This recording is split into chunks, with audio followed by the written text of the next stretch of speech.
Good morning friends. अपने जो topic है एकल स्लिट से विवर्तन, उसके अंतर्गत हमने इसका प्रैक्टिकली एक तरीके से पढ़ लिया पूरी चीज़ें कि वे सारी द्वितीयक तरंगिकाएं जो बिना विचलित हुए स्टेट निकलती हैं, सारी फोकस होती है P0 पर, और वे जो थीटा कोण पर जाती हैं वे सारी मिलती हैं P डैश के ऊपर। अब हम लोग क्या करते हैं, बेसिकली जो थीटा कोण पर जा रही हैं तरंगे, उनके मध्य पथांतर निकालना चाहते हैं। उसके लिए हम लोग क्या करें, देखो, अगर इसका नाम रखना चाहूँ मैं तो से इस ये जो स्लिट है इसका नाम है ए बी। क्या नाम है? A B. ठीक है। और बिंदु ए से अगर मैं एक लंब डालता हूँ इस तरीके से इसका नाम है ए के। लंब का नाम क्या है? ए के। तो ये कोण कितना होगा? डेफिनेटली ये कोण होगा 90 डिग्री, ए के लंब। ठीक है। अब देखो, ए से जो तरंगिकाएं पी डैश पर पहुंच रही हैं और के से जो पहुंच रही हैं पी डैश पर, तो के से नहीं, असल में पहुंच रही है बी से। तो एक्स्ट्रा पथ कौन सा आया? सर, एक्स्ट्रा पथ होगा बी के। अरे भाई, यहां से और ये दूरी ए पी डैश और के पी डैश तो बराबर है ना। एक्स्ट्रा दूरी कौन सी है? वो सर हमारी है बी के। यानी हम कैसे भी करके इस बी के मान को निकाल लें तो हमारा पथांतर निकल करके आ जाएगा। उसके लिए सुनो क्या करते हैं, इधर देखो, ये एंगल थीटा है। ठीक है ना। अब समझना बात को, ये एंगल थीटा है तो ये ऊपर वाला यहां पर जो ये एंगल बनेगा ये भी कितना होगा? थीटा। ठीक है।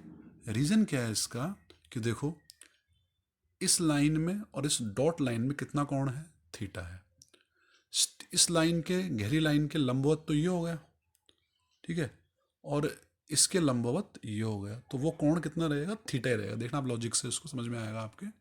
ठीक है। अब कोण के सामने की वजह लंब होती है, तो बी के क्या हो गया? बी के हो गया लंब। इसका मान पता है क्या? नहीं पता, इसका मान निकालना है। और ए बी क्या हो गया? कर्ण। और वो कितना है? ए। ठीक है। लंब और कर्ण हमको मिल गए तो हम आराम से निकाल सकते हैं। बताओ, लंब बटा कर्ण ये क्या होता है? सर, ये होता है साइन थीटा। लंब का मान बोलो। लंब का मान है बी के और कर्ण का है ए बी बराबर साइन थीटा। बी के का मान हमको निकालना है, ए बी का मान होता है ए साइन थीटा। क्रॉस मल्टीप्लाई करो तो बी के बराबर क्या आ जाएगा? ए साइन थीटा। तो कितना हो गया? ये ए साइन थीटा। तो ये एक्स्ट्रा जो पथांतर है बी के, ये हमने निकाल लिया। और ये पथांतर हमारे पास कितना आया? ये एक्स्ट्रा पथांतर आ गया ए साइन थीटा। ठीक है। अब हम लोग क्या करना चाहते हैं, सुनिएगा ध्यान से इसमें। जैसे हमारे पास वहाँ पर दो कंडीशन थी, समपोषी और विनाशी व्यतिकरण की, ठीक वैसे ही यहाँ पर भी दो कंडीशन आएगी। सुनो, केस फर्स्ट। क्या हमने पथांतर निकाल लिया है क्या? यस। पथांतर कितना आया सर? वो बी के आया, उसका मान बोलो ए साइन थीटा। अब सुनो, अगर ये पथांतर लैम्बडा बाई 2 का विषम गुणज है। कितना गुणज है? विषम। तो बताओ वहाँ पर क्या हुआ था? सर, वहाँ पर तो इसमें विनाश हुआ था।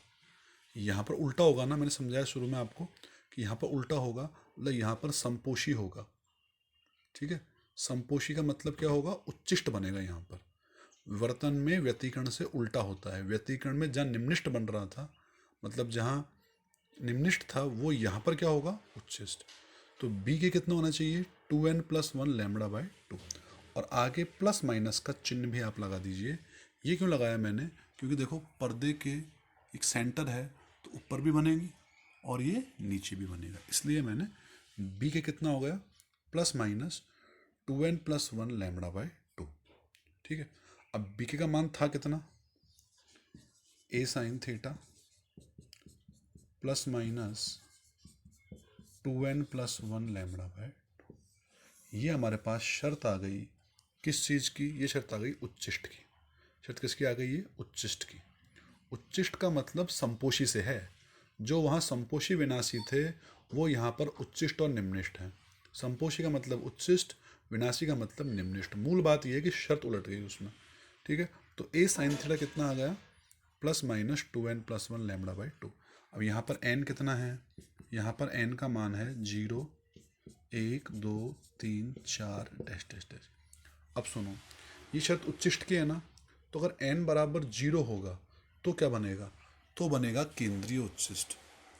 क्या बनेगा, केंद्रीय उच्चिष्ट। और n बराबर 1, 2, 3 तो ये आगे उच्चिष्ट बनेंगे, पर वो केंद्रीय नहीं होंगे, वो कैसे होंगे, गौण उच्चिष्ट होंगे। वो हम उसकी विवेचना आगे करेंगे। ठीक है, केस सेकंड बताओ, केस सेकंड क्या होगा सर। बी के जो है, अगर ये लैम्बडा का कोई सा भी गुणज है, प्लस माइनस लगा देंगे आगे। प्लस माइनस क्यों लगाया, क्योंकि पर्दे के ऊपर भी है, पर्दे के नीचे भी। Plus minus n lambda. अब मुद्दे की बात सुनो, बी के बराबर प्लस माइनस एन लैम्बडा। इसका अभिप्राय ये है कि लैम्बडा का कोई सा भी गुणज होना चाहिए। जो पथांतर है, लैम्बडा का कोई सा भी गुणज होना चाहिए। अब आप कहेंगे सर ये तो वहाँ पर तो संपोषी में था। ठीक बात है, पर यहाँ किस में होगा, विनाशी में होगा। विनाशी मतलब निम्निष्ठ, विनाशी मतलब निम्निष्ठ। तो शर्त क्या आएगी बोलो, ए साइन थीटा बराबर प्लस माइनस एन लैम्बडा।